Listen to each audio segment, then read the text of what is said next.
Okay, we ready to try this? By the way, if someone comes walking into my hotel room, it's because my wife has joined me. Oh my goodness, you guys. It's her birthday today, and I forgot to say happy birthday this morning because I was setting up for the pod. Oh, it's 7 in the morning. You got a lot of time still. No. And she went down to get us coffee. I was like all busy and was like, oh, I could really use a coffee. And she went down to get coffee. I didn't even say happy birthday.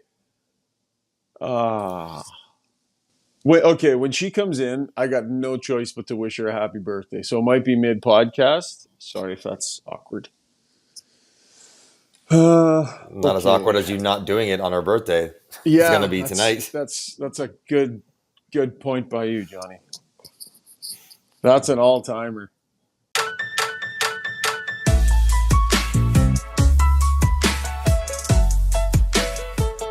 Hello from Las Vegas, California, and welcome to Got Your Back, NHL edition. LeBron, Rishaug. You may want to start that again. Hang on. Where's Las Vegas again?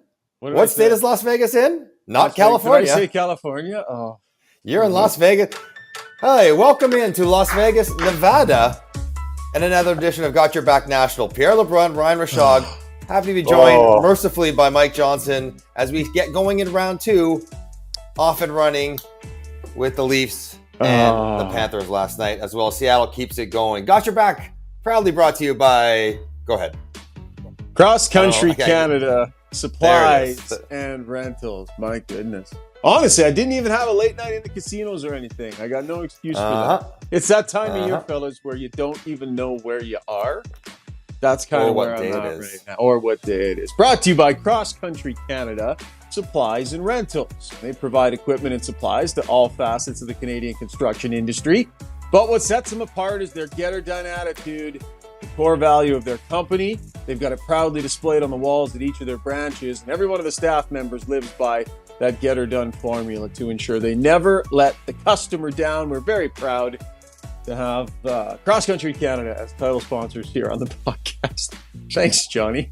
Thanks for having my back this morning, man. That's how that happened. When we do a little profile in the Got Your Back segment, and I hope you say me, because clearly we're off to a rolling start here. Listen, Vegas will do that to you, Pierre. We know we spent some time there. Sometimes, the morning after, it's early there. It's much earlier than for Pierre and I. We can appreciate you getting up early and sometimes a little groggy morning after.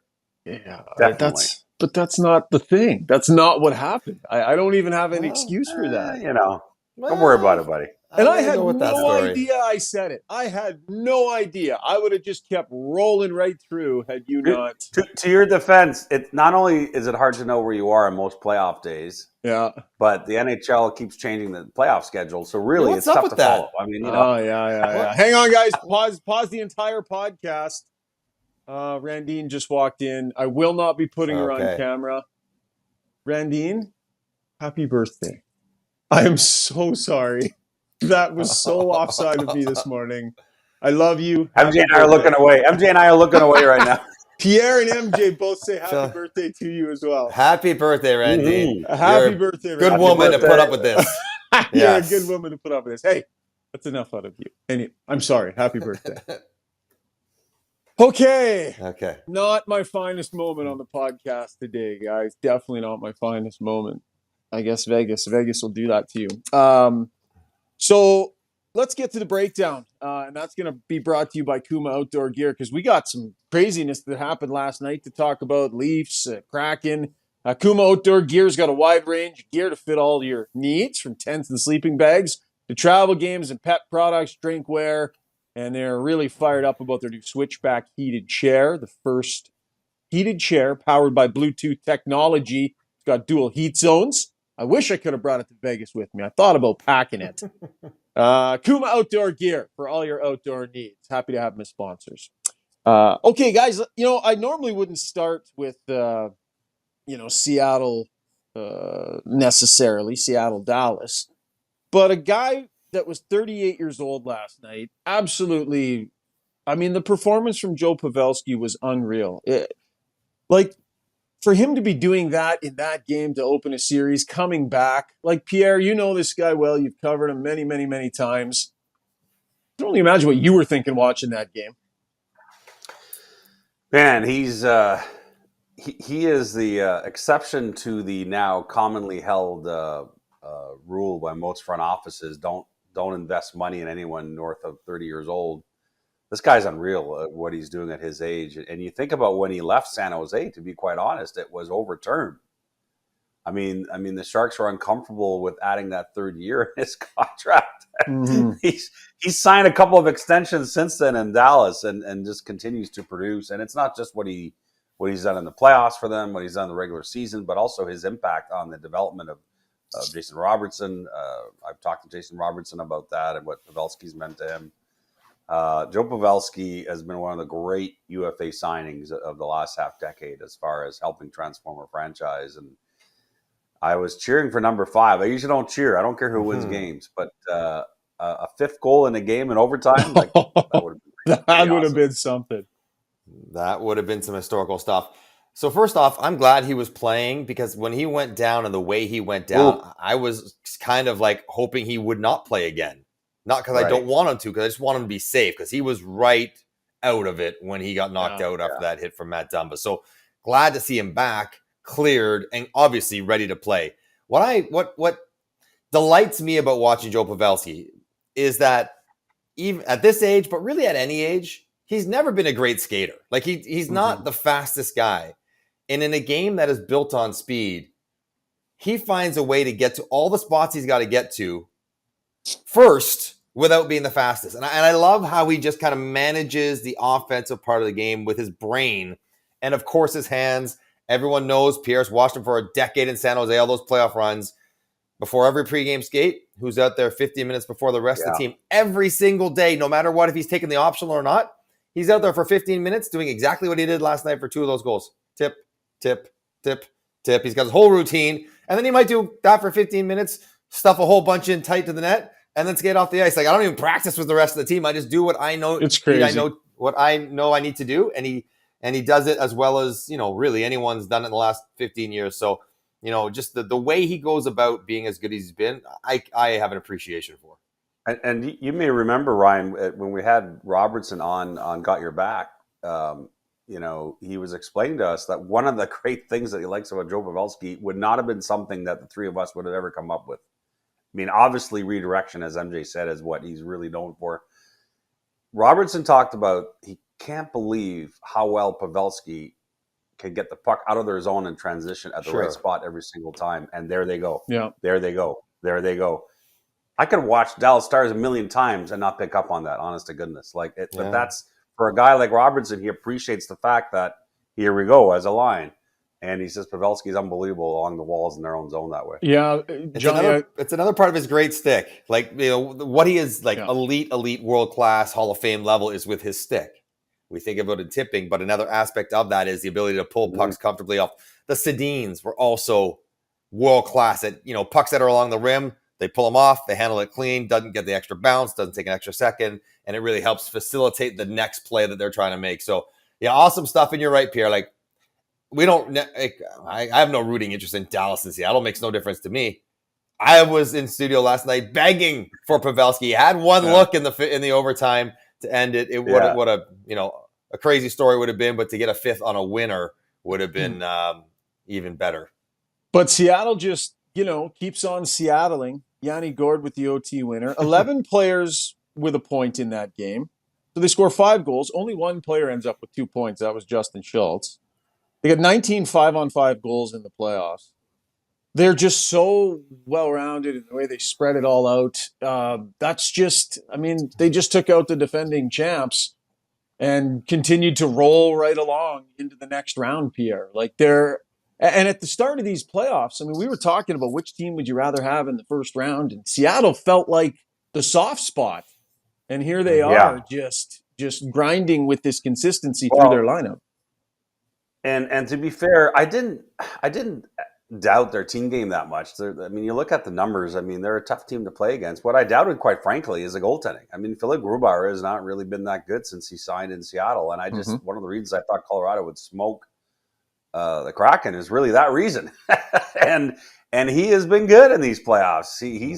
This is the best he's looked since he signed with the Kraken. Good for him, because you always want your goalie to show up for the playoffs. But he's been a difference maker. And, he wasn't the first star last night. He gave up 4 goals. But all this, if you look at the underlying numbers, all the Kraken have asked for since day one is their goalies to just make the saves you're supposed to make, and we'll have a fighting chance. And you're seeing that right now. Yeah. All right. It's amazing, though. If you don't watch Seattle, though, if you don't, and like maybe people don't as a second-year expansion team, Ryan, because they are so deep, they're able to put pressure shift after shift, line after line, and it makes you really clean. And when they have so many people that are comfortable trying to score, any little mistake, I mean, they had 3 goals in 52 seconds last night, and no egregious mistakes, but like just a combination of little ones. You lose your check, there goes Justin Schultz. You lose your faceoff, there goes Jordan Eberle. You try to step up, you miss it, there goes Bjorkstrand. Like because they are relentless in the pressure that they apply, and they're quite efficient at finding different guys to score. It makes it feel like you're always under pressure, like you're always under duress to make good plays. Even a very good defensive team like Dallas, they were exposed by making some mistakes, which is what Seattle forces you to do. It reminds me of a conversation, the way that Seattle's built, and I don't know that any other team can build their team this way other than an expansion team. But I remember a conversation years ago, and it's one of those things that will never leave my brain with a GM, and I can't say who because we were just off the cuff, but he said, we were talking, he was having a difficult contract negotiation with the top player, and he said, the way the cap system works, he goes, he often wondered, he's not saying he wanted this for sure, but he often wondered if the more successful team isn't one, for cap reasons being a big part of it, not a team that, a team that's full of second line, mostly second line and a few third line players, as opposed to having 3 players making, whatever amount of money and so on. And it's not realistic, because at the end of the day, you win the lottery, you end up with special players. But Seattle's had that opportunity because they're starting from scratch. Somewhat like Vegas looked in their expansion year too, by the way. And it's always stuck with me because I'm like, well, why would you not want a franchise player or two? But his point was that you kind of spread the money around your roster. Yep. You create sort of this culture on your team where there's so much meritocracy, and you got good players. Second line players aren't bad players. Now, again, Matty Beniers is going to be a star. Let's not kid ourselves. But right now, Seattle's in this place where there's so much meritocracy in their lineup and so much depth. Okay, they can't match maybe with some of the best lines in the NHL, but boy, by the time you do the rotation through 4 lines, they got you. And it's interesting to watch. And it won't last forever, because Seattle's going to draft top-end talent as they go on and keep changing their team like Vegas did. But right now, it's fun to watch. $5.9 million, top of the food chain money-wise. And that's their goaltender. Jordan Eberle right near the top at 5'5", Jaden Schwartz 5'5", Bjorkstrand 5'4". Right. Second-line players. Second-line players, yeah. But, I mean, Colorado won last year. They got first-line players making big-time money. Edmonton's a favorite. Toronto's a favorite. You make the most of the hand you're dealt. But I guess the point would be to me is that without a star doesn't prohibit you from being excellent. Yeah. Like you don't have to have the very best players. You can have a whole bunch of second line players and be more than competitive. It's not going to be the model, but it's working. And it's interesting to watch it work. It'd be fun to see how far they can push it. Guys, let's switch over to the Eastern Conference. Leafs and Panthers game 1 last night, 4-2 the final. Carter Verhaeghe. So this player, Mr. Clutch, whatever you want to call him, how underappreciated would he be around the National Hockey League? 3 game-winning goals, 1 game-winning assist in overtime in this year's playoffs. He's earned points in 4 of Florida's 5 game-winning goals. 6 of 11 career goals have been game winners in the postseason. Underappreciated around the league, I guess. I would think so, Pierre. Right? I mean, if you're to poll people who know the league, how many goals did Verhaeghe score this year? Yeah. How many people would say above 40? 42. Not many. I think. Yeah. He's a good player. He probably had 29, 31. Like that's the sentiment about him, because he is a good player and that's a good number. But he's better than that. And the 6 of 11 goals in his career being game winners in the playoffs stands out to me. And I think the way that he is being deployed in Florida right now, where he doesn't play with Bennett and Tkachuk all the time, he's up there with Barkov, is pivotal because Barkov needs someone who could score on his line. Right. And the way Huberdeau did for him. The way Huberdeau did, exactly. Or what Duclair could do when he was fully healthy and playing his best. Because Bennett and Tkachuk can get it done with whoever, Nick Cousins respectfully, is whoever right now. But they needed another offensive option to balance things out. And Verhaeghe is good enough to play in that role. And he has a wicked shot. Like, he absolutely has a world-class release. And we saw it on the breakaway. We saw it on the series winner against Boston. Yes, Montour, Tkachuk are going to take up a lot of oxygen when it talks about Florida, but Verhaeghe should not be lost in the shuffle, Pierre. No, and that goal came at a real crucial time in the game because the Leafs had tied it and were starting to tilt the ice pretty good, on Florida. And that terrible plays by the Leafs best defensive pair though in that goal, both of them. Yeah, bad on both of them. And you could tell Sheldon Keefe was a bit annoyed post game because he said in their preparation for this series, they actually talked about the one guy you can't have loose behind you is Carter Verhaeghe. They actually mentioned him by name, I guess, according to Keefe in their series prep.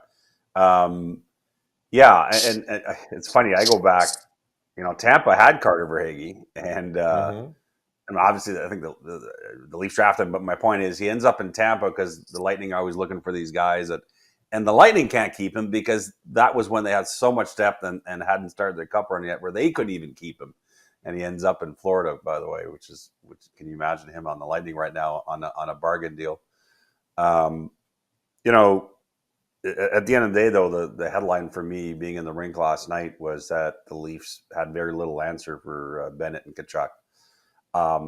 Sheldon Keefe did adjust mid-game, and it was a good one. He ended up putting a lot of Matthews and Marner reunited on them because he started the game with the fourth line against Tkachuk and Bennett and Cousins, and that was not going well for the Leafs. There was a lot of time spent in the offensive zone for Florida during those shifts. Now, the other thing that was really notable for me is that there were some big hits in that game. It's not a normal Leafs thing. Huge That's not hits. a big part of their game, but Morgan Riley steps up on Eric Stahl. Jake McCabe had a couple of big hits. Luke Shen that stepped up on Eric Stahl. Morgan Riley, though, had a big hit. But it started really because, of course, Sam Bennett takes that elbowing penalty, but huge hit. Matthew Tkachuk in the morning said this about the Boston series. He said by Game 7, he feels Boston's defensemen were less interested in recouping pucks in their zone when Sam Bennett was on the ice. So it tells you the mindset of the Florida Panthers and what they want to accomplish again here against the Leafs. But I thought the Leafs, from that perspective, said, "Hey, we can take it and we can dish it out too." How about the hit Matthew Tkachuk put on Mark Giordano? And then someone got Tkachuk back later. Oh, it was just a great hit. And then someone got Tkachuk back. Was Luke Shen later in the game? Luke Shen got Tkachuk in the neutral zone. Yeah, it felt like one of those games. It was Morgan Riley and Eric Stahl. Yeah, there were huge hits, and guys were taking numbers and getting them back later. And there was a real competitiveness physically in that game. What did you make of that aspect of it, Johnny? It's the second round of the playoffs. I mean, I think this is what the playoffs do, is that they take players who are physical and they heighten that physicality because there's a more concerted effort to do it. Mm-hmm. But what's most important is they take players who aren't physical, right? Like myself, and it makes those guys hit everything too. That's the difference. It's not that Luke Shen is hitting. Luke Shen hits 350 times a year. No. It's not that Sam Bennett's hitting. It's that Carter Verhaeghe's hitting. It's that David Kampf is hitting. It's like, those kind of players that don't usually do it. And I don't think this hurts the Leafs. I don't know if it even helps the Panthers. Like, I don't think the Leafs should be chasing a physical game. They don't have to prove anything. They're tough. They're physical the same way the Panthers are.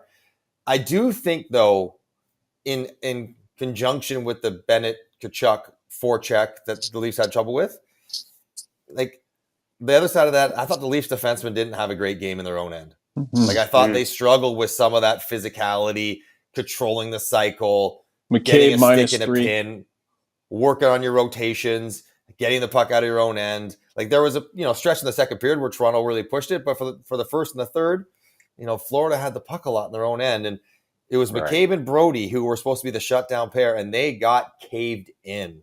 last night. Yeah. Caved in and scored against. And then, Sheldon Keefe's trying to find other solutions. Mark Giordano, God, you love Mark Giordano. You want to see him have success. He's looking at maybe a hair slow right now. A lot of stuff happening around him where he's not quite as quick to it. Like, could Morgan Riley and Luke Schenn be the option? I would have thought that in a million years that would be the option. But they've been the best pair so far in the playoffs, Pierre. Mm-hmm. So maybe they got to go that direction. That is the conversation Toronto's having. What the hell are we doing with these guys getting out the ice? Because we had no answer all game long for Tkachuk and Bennett's line. Literally, MJ, Chris Johnson and I were talking about that during the game last night in the press box. The Leafs are now 4-3 in these playoffs. Obviously, huge moment for them over the weekend, finally getting out of the first round. But they're 4-3, and the only reliable D pairing, frankly, has been Luke Schenn and Morgan Riley for them. Nothing else has really clicked in those 7 games on a consistent basis, and that's a problem. In particular, TJ Brody has been a really reliable guy for them the last couple of years since coming over from Calgary, and that's not been the version of him that we've seen. I don't want to pick on him because I think Giordano's probably struggling even more, but McCabe's up and down. Luke Schenn has been unbelievable, by the way. Yeah. You kind of wondered where he was going to fit into this lineup when they picked him up because they have somebody by. Luke Schenn has been so good for the Toronto Maple Leafs. His outlet passes coming out of the zone, he's just, that trade has already paid for itself, no matter what happens the rest of the way for the Leafs, given how little. Yeah, but what do you do, Pierre? But what do you do? I know you can't survive on one pairing. To your point, no question. Is it Giordano out, Gustafsson in? Is it Hall back in for some defensive size, not super physical? Like, they got to find other options. Is it Matthews going up against them? Like, do you want to waste your best player, Matthews, offensively, who's rolling against, assigning him a really tough defensive matchup? I don't know. It can't be Tavares in his group. I don't think that's something you want to go for. Ryan O'Reilly, I suppose, would be the reason you brought him in, would be to be able to play against a group like Bennett and Tkachuk. Sturdy, steady, heavy Ryan O'Reilly and Noel Acciari. But they have to figure it out because it's one-way traffic right now when or at least in the first game it was. And I think too that you have to give the Panthers credit for one more thing is that, I know some people have referred to them as a 2-line team, Barkov and then Bennett's line, but I thought Reinhart and Lundell had some pretty good moments in game 1 and in the Boston series. So, again, to me, it's more the Panthers blue line that the Leafs have to try and expose, as opposed to thinking that they're going to overwhelm the forward matchup. So I think the Panthers can hang in there forward-wise with the Leafs, but Leafs didn't spend enough time in Florida's zone 5-on-5 last night. That's the bottom line. Leafs go on a run. The challenge with that, Chuggy, is that you don't spend time on the offense because you can't get it. I think the problem for the Leafs is defensively. Because they just don't get it enough. It's not that they can't do things with it when they have it. They just don't have it enough. And that's a function of their inability to take it off of Florida as opposed to their inability to create versus the defense. And ironically, I would say that's what plagued Florida. Sorry, Ryan, you got to jump in here. But that's what plagued Florida much of their year. One of the reasons they barely made the playoffs is the Panthers have lots of offense, but they were stuck on their own end a lot this year during the regular season. And they figured out now a recipe so far in these playoffs. Leafs go on a run of 6 for 17 over 4 games on the power play. They're 0 for 8 in their last 3 games here. Johnny, what are you seeing? What are you seeing on the power play? A little bit of the cyclical nature of it, unless you're Edmonton. This is how it goes. I watched the first 2 power plays last night's game, and Toronto did a lot of good things. A lot of pucks around the crease, a lot of pucks in the slot, tips in front, shots, releases from guys they want to have it. They didn't score. That's how it goes sometimes. That's just how it goes. Again, unless you're Edmonton.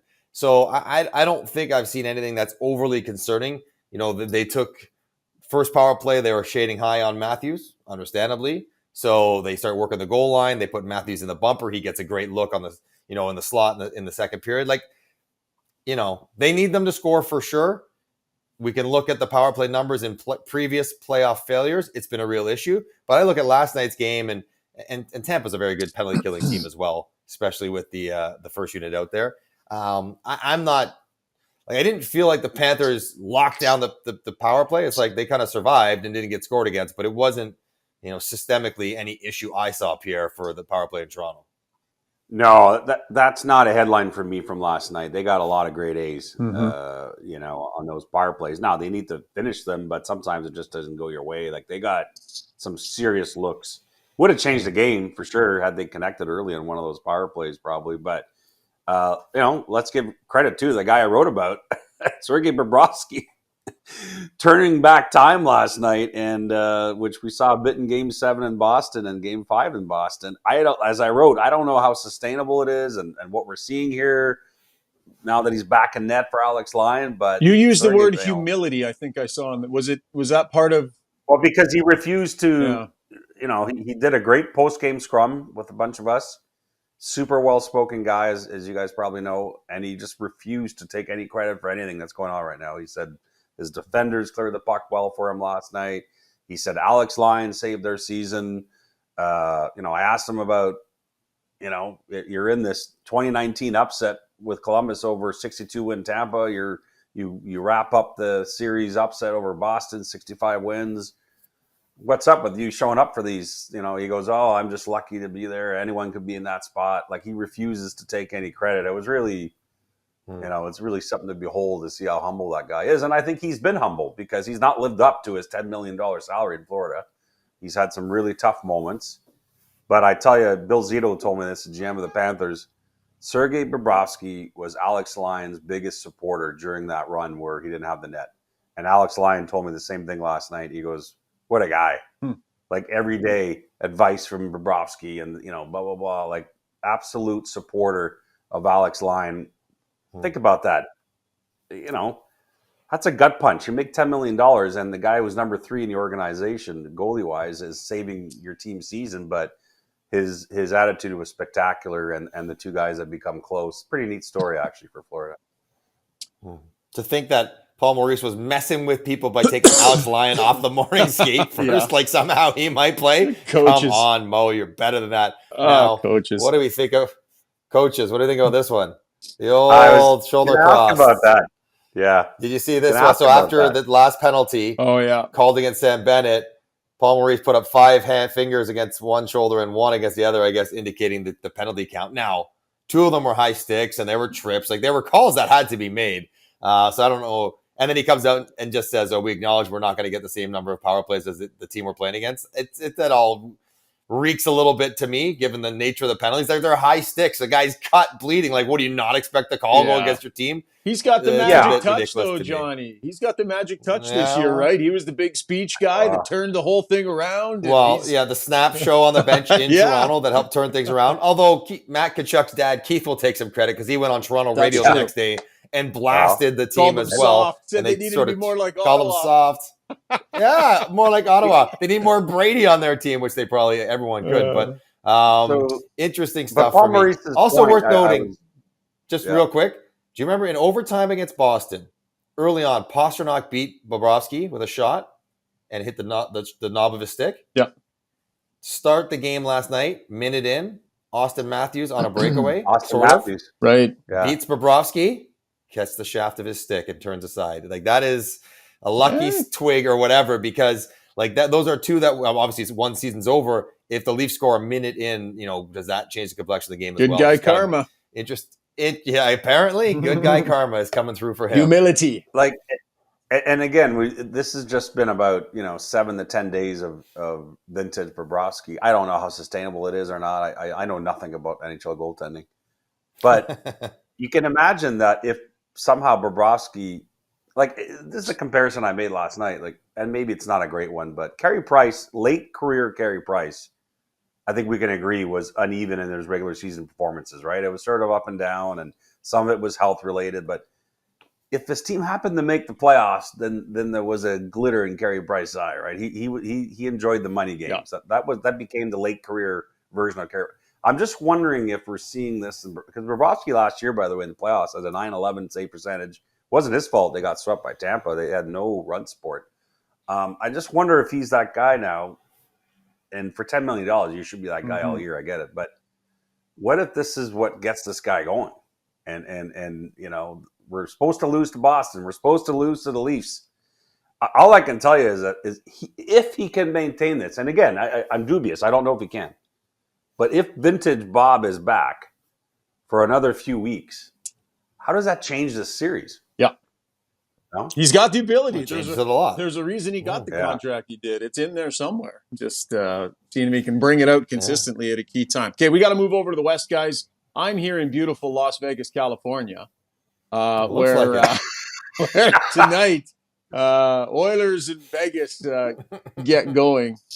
I don't know, man. El Segundo, Nevada. Yeah, 100%. Johnny, would you play Connor McDavid and Leon Draisaitl on a line to start this series? Because just quick background here, they played the bulk of the regular season on separate lines, including 3 of the 4 games against Vegas. They were on separate lines, had lots of success, but in the first round, that's how they got by LA, was putting those 2 together. So my question, do you revert back to what worked for you for most of the regular season and use that as your starting point?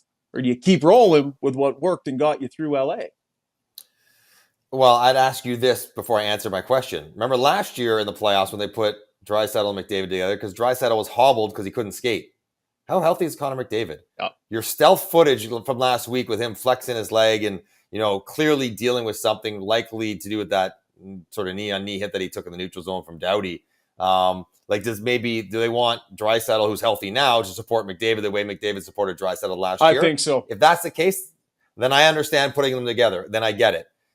Otherwise, if they're both healthy, I absolutely split them apart to start the series because Vegas is not the same sort of defensive scheme as LA. I think Connor McDavid will have more ability to play a normal game against Vegas, albeit a good defensive team, but they don't have that neutral zone quite the same way that LA does. So I would start them apart and know that I can go back to it unless McDavid's not quite 100%. And that's up to you to tell me. You're there in Vegas. If he's not quite right, then maybe he gets Draisaitl to start the series. I think it's a debate without a clear answer, which I don't think would have been my answer a year or 2 ago. The Oilers' depth has improved so dramatically in terms of getting contributions elsewhere that now you can do this and not think that you're that top heavy. I can't believe I'm saying that because they're 2 of the best players, the best player in the world, and the other one's top 5. But you look at who has contributed elsewhere during these playoffs and in the regular season, right, Ryan? And I think you can do this and not feel that you're shortchanging yourself. And that was not the case a couple of years ago. When Dave Tippett did this, it's because he just needed a goal, and this was it. This was the one option. They was going to do this, and they needed a goal. That's not the case now. So to me, it's not, I don't think there's a clear answer. I think you can live with both scenarios because you've lengthened your lineup and you've gotten offense elsewhere. And by the way, by the time people see this podcast, the Oilers may have had their morning skate, and they will likely are a full skate, so they'll show lines. But what they show at morning skate today doesn't matter because Jay Woodcroft is not above throwing misdirection out at morning skate. So I think they're going to skate together at morning skate this morning. But what they come out the gate with tonight, we'll have to wait and see. There was another stealth video of Mark Stone coming out of the Vegas media. Guys, as a guy who has tried to play a little bit of hockey with a back that was not happy, watching him skate off the ice like that, how tentative and that did not look good, Johnny. And trying to play playoff hockey with a shaky back. Yikes. And this is a guy who's had multiple back procedures. He's missed tons of time. He came back to play in the playoffs, was great in the first round. He changes their team because when he's healthy and right, there you're inserting one of the best defensive wingers, two-way wingers in the league. He's playing with Chandler Stevenson on the third line, an all-star this year in Chandler Stevenson, and a real high-end player in Mark Stone. And if it was me, and I'm Vegas, and he's healthy, that's the duo that probably plays against McDavid. Because Stevenson can really scoot. Stone is really strong and great on the puck. And that's who's probably going to go. You're not going to ask Jack Eichel to do it. You got William Karlsson who could still do it, but you're probably going to put that on Stevenson and Stone. And if he's not right, he's a glue guy that makes everybody around him so much better. Edmonds already the favorite in the series, but that's enough to swing it pretty significantly in Edmonton's corner if he can't play or he can't play at the level he played in the first round. Yeah, I hated seeing that video. It's hopefully it's one of those things. Sometimes the back is so unpredictable, right, guys, that he wakes up today and he feels fine. I don't know. I don't want to speculate, but you want all these teams. We're down to 8 teams to have their full complement, right? I mean, it's been a tough year. I think about Colorado being knocked out and their captain Gabe Landeskog not playing a single shift this year. I hate seeing that for teams, and Mark Stone's gone through a lot. Hopefully that was a scare, nothing else. Well, I guess we'll find out today. Johnny, prediction on this series, my man? Mystic Mike? Edmonton in 6. I mean, I think, that the strength of their offense, as long as their goaltending hangs in there. Mm-hmm. And Brossoit, I think, has sort of answered that question. He played really well in the first round. Skinner was slightly uneven. The fact that Jack Campbell had to play, that's the one sort of question mark. But I think Edmonton finds their way through in 6. P? I know you're not Pierre? A prediction machine, P. What do you got?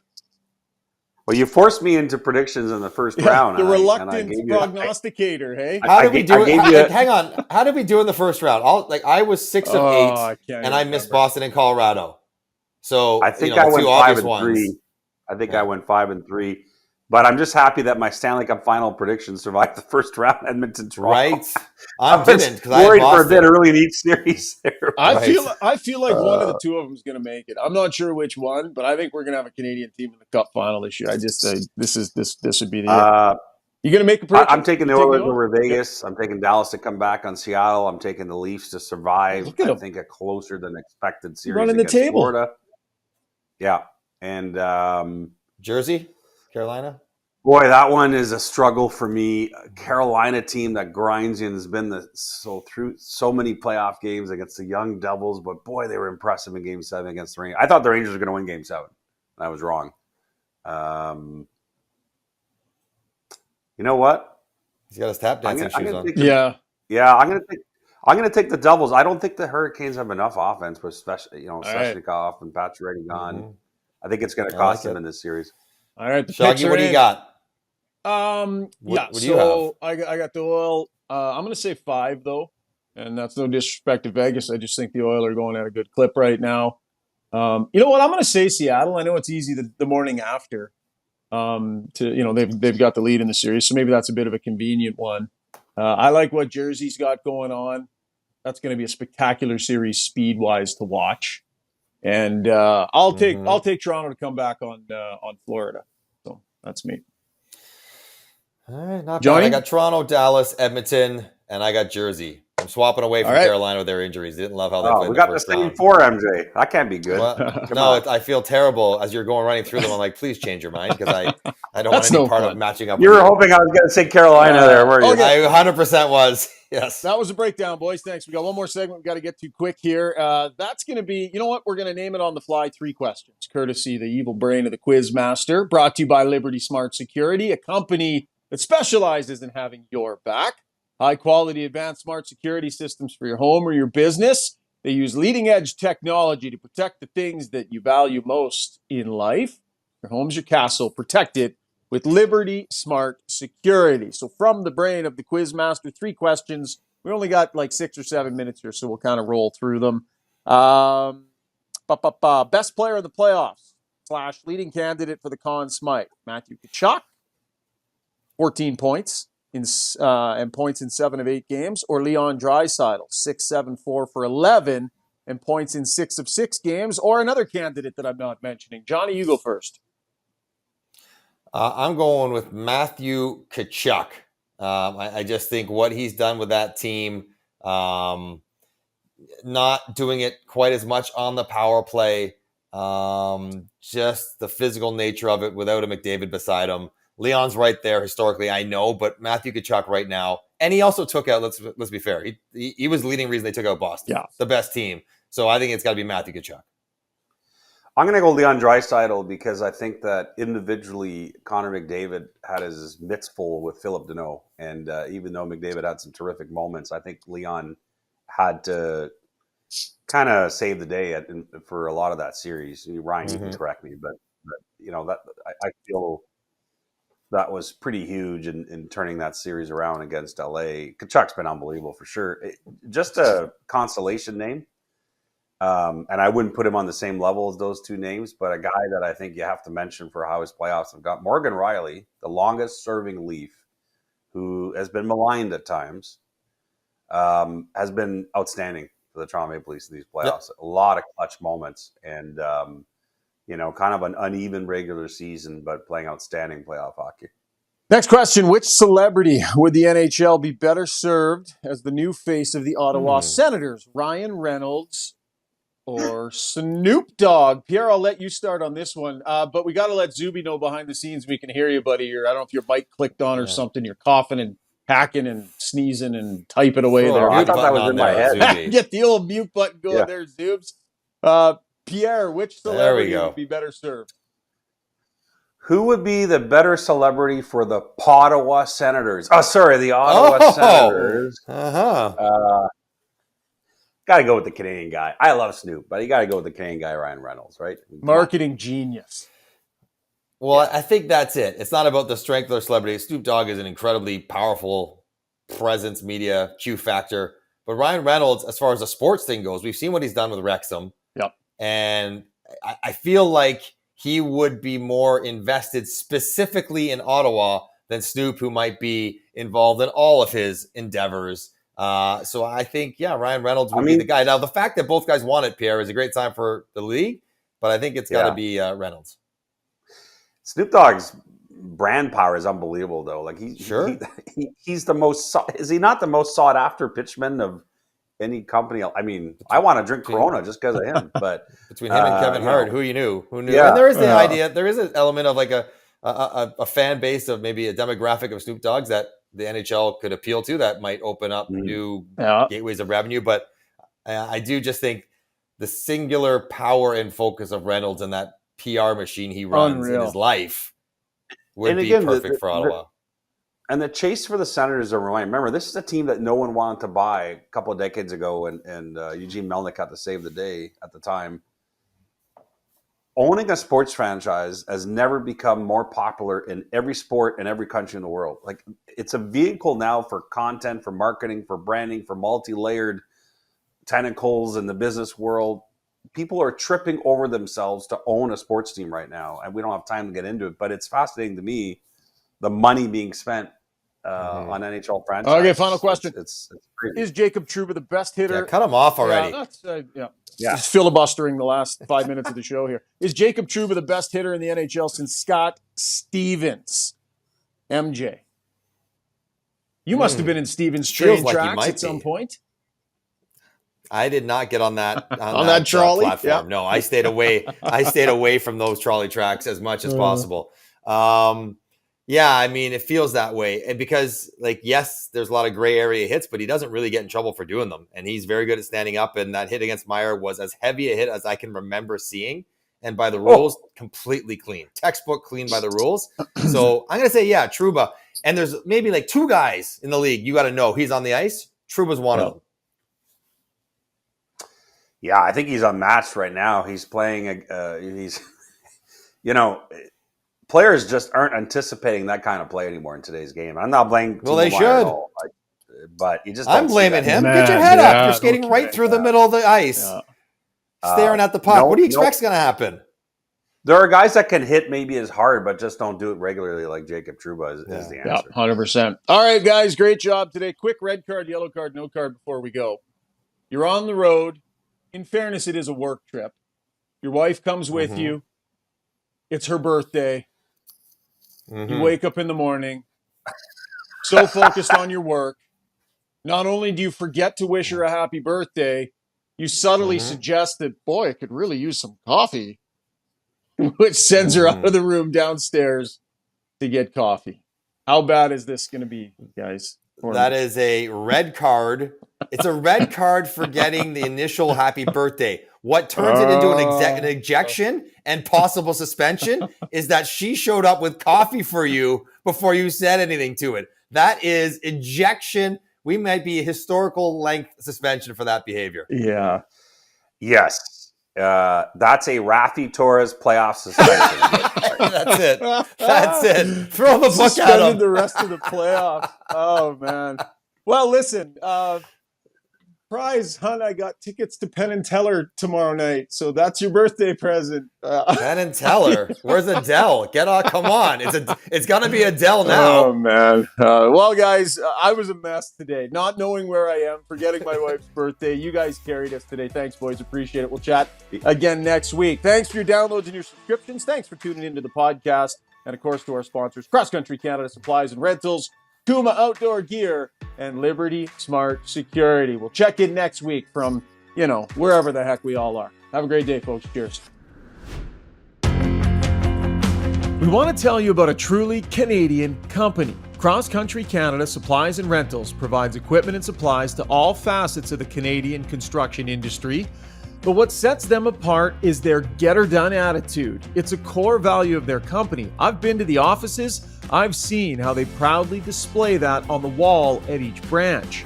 Every one of the staff members lives by the get-her-done formula to ensure they'll never let their customers down. They'll bend over backwards to get their clientele what they need when they need it. They don't make excuses. Cross Country Canada takes great pride in this attitude, and they truly believe that the success of their customer is their success. You can't get much more Canadian than that.